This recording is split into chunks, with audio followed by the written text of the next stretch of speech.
What's up, you guys? My name is Miguel, fellow Xray Tech here, giving you your daily dose of radiation. In today's video, we are covering the top mistakes I see first-year Xray Tech students make. So, to give you context, I am a night shift Xray Tech, work ungodly amount of overtime, so I dabble in both worlds of the daytime and the nighttime. So, students, I see them make the same mistakes I've made. I've seen them make other mistakes. So I'm here to educate y'all so you can probably go into your clinical setting just a little bit more prepared than the rest. So I notice a lot of the times that our first year students, they'll focus so much on the actual positioning of like the central ray onto like the exact central, like we're asked to go like by the book. Okay, that's fine, but majority of the times they end up not paying attention that the bucky is not lined up to the tube. So a lot of the times, certain places, if you override it, you can shoot it still. Other times both bucky and the tube have to be aligned or else it will not shoot. So a lot of the times, especially like for like a lateral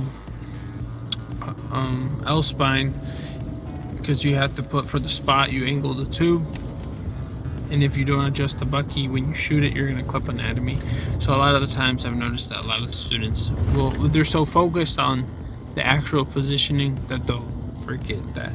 Or sometimes they're just so focused on trying to get the positioning correctly, maybe they won't collimate good, or maybe they'll collimate too tight, and once, especially if it's fractured and we shoot it and then you see it, you're like, see, this is why you leave it open just a little bit more. Or we ask the patient, like, yes, they order L spine, right? But if the patient is pointing just slightly above the L spine, just a little bit, just leave it open a little bit more, just in case there is something there. It could never hurt. So that's something I notice. Other times I noticed that, I mean, it's more because like they're unexperienced and you're still trying to get the groove of it, but they'll start talking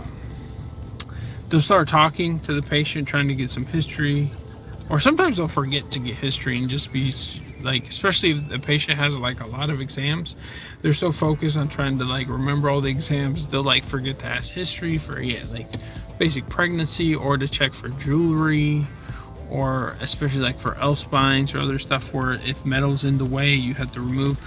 Sometimes they'll be so focused on trying to get the positioning they'll forget all that, but which that is just with time, repetition, you'll be able to get that. That's nothing like crazy major and stuff like that. Let's see what else. Other times it all depends on how you pace yourselves. I've seen certain students that like they'll see one and then they'll do one, and then there's others that they'll see one, they'll need assistance on one, and then they'll do the one by themselves. It's fine, everyone goes at their own pace, but there's some students that for like a good month they're so scared to do anything. And then we're like, it's a basic chest x-ray. Like, this is like the most, like, if you can't do this, I don't know how you're going to make it in the field. Like, it's one of the most basic things. And I get it, some people are nervous or scared. It all kind of depends on how the patient is. And some of the techs are more lenient, or other ones just kind of like, come on, like, you got to get to the groove.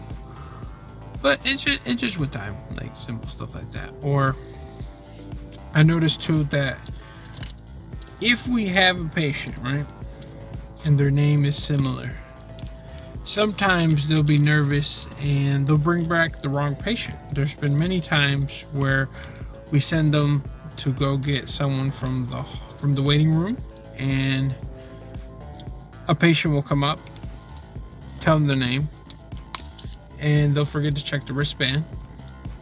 And occasionally you'll have patients who are both the same sex, around the same age, and their body part will hurt, and they didn't check the wristband and didn't check that maybe their first name was different than like than the other name. So that's something to double check. Always some of the mistakes, which I mean in school, well, at least our school, they would like hammer it down. Make sure you check the wristband. Make sure you double check their name. Make sure like when you're bringing them in to like double check which foot or which whatever, like especially if it's like a foot or any extremities where there could be two in the order left, because sometimes the doctors will order stuff wrong, and it's up to us at the end of the day, since we are pushing the button and diagnosing these people with radiation. You'll have to make sure that it is the correct one, because occasionally the emergency room, wherever it gets hectic or busy, or the doctor will accidentally order the wrong one. So sometimes they'll forget to ask.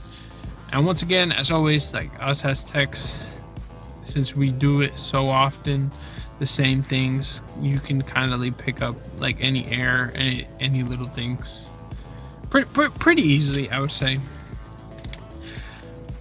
Now, depending on the students or where their sites or who they get, certain students take critique, or maybe take the way certain techs critique them bad, because there's certain students that come in like, I already know what I'm doing, I'm just here to do it, you're not doing it right. And then sometimes we as techs maybe did something one way in school, or maybe we found a way to make it easier on us, or we find some cheat codes or find little things to make some improvements on the like basic fundamentals of the department, and we try to educate the next class, because you never know if they will be joining you on your team, right? Some students don't like that. Like if you see something and they position it, as a tech, you can either be like, okay, we're gonna shoot this, but you're probably gonna clip it. Majority of the times we try, like we'll see it and then we'll be like, okay, if we shoot this right now, this is not gonna be good. How do you improve it? How do we adjust it? Other techs are like, okay, are you sure about it? Yeah. Okay. And we shoot it and then it clips and then we're like, okay, how do we improve from here?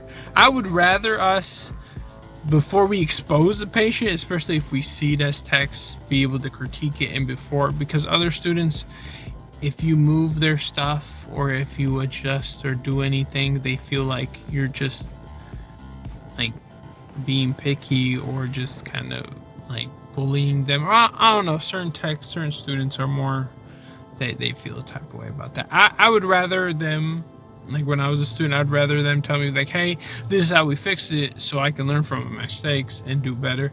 I know sometimes that they don't like to be seen as like, okay, I'm a student, I don't know what I'm doing in front of like the patient, so it makes them look like they get nervous and scared, like, oh, I'm gonna mess up, or oh, the patient will think I don't know what I'm doing. So certain stuff like that it's not a big deal, but it all depends on the students. They get kind of iffy on that.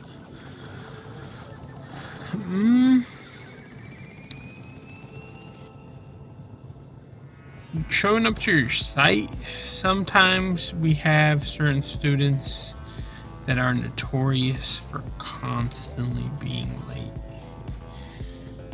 And I understand, when I was a student, sometimes you drive far, sometimes you got stuff going on. Occasionally it's fine, but some students, every single day, you come in late. Every single day. And like, in my mind, I'm like, okay, you give us some excuse every single day. I'm like, well, if you'd wake up early, or if you do this. I understand with daycare, I mean, with students and stuff, there's certain stuff that you can prevent, but like, kind of makes you look bad for like future employment, like every single day you come in late. That happens, or other times students will try to leave early. Occasionally it's fine, but sometimes it doesn't look good. And later on, sometimes your clinical site will make you like do it again, like we'll like make up the hours. What other things?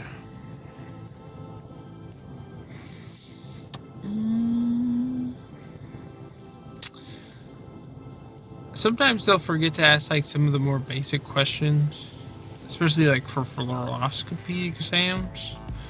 There's like a set amount of questions, which I mean, you're majority of the times, especially if you're trying to comp, you're trying to remember how to actually do it, and you'll like forget to ask. Like usually, if we were going into a fluoro exam, we ask, have you been on any blood pressure medication, any blood thinners, prior histories, and like a good amount of stuff for the RPA or the radiologist, just to get a basic. Sometimes some of the students will forget because they're so focused on trying to get the comp, and like they won't pay attention or gauge the patient and see how they're doing, because at the end of the day, most of the patients who come to us need help. Either they're in pain or they're not doing too good. There's been a few times where the student doesn't gauge or doesn't pick up the vibe or how the patient is to maybe comfort them in a way that will make it more easier. Because there's sometimes where a student will come in and just try to bam knock everything out, and like the patient will be kind of hesitant or won't be as willing to do the exams.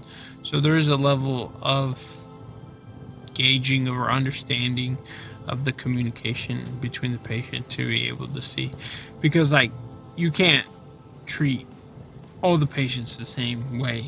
Like there's a way to do it with pediatrics, there's a way to do it with regular people like our age, and then older people. Like there's different ways of communication and talking that with time you'll be able to, especially like me right now, since I have little kids. So anyone who comes into my department who's a little kid, like I know how, since I'm a dad, like I understand how there's ways to talk to kids to be able to have them more calm, having not them as scared, or being able to calm them down. Because like there's been times where certain techs don't have kids or don't understand, so like they'll come in trying to treat them like adults, and like it doesn't go well.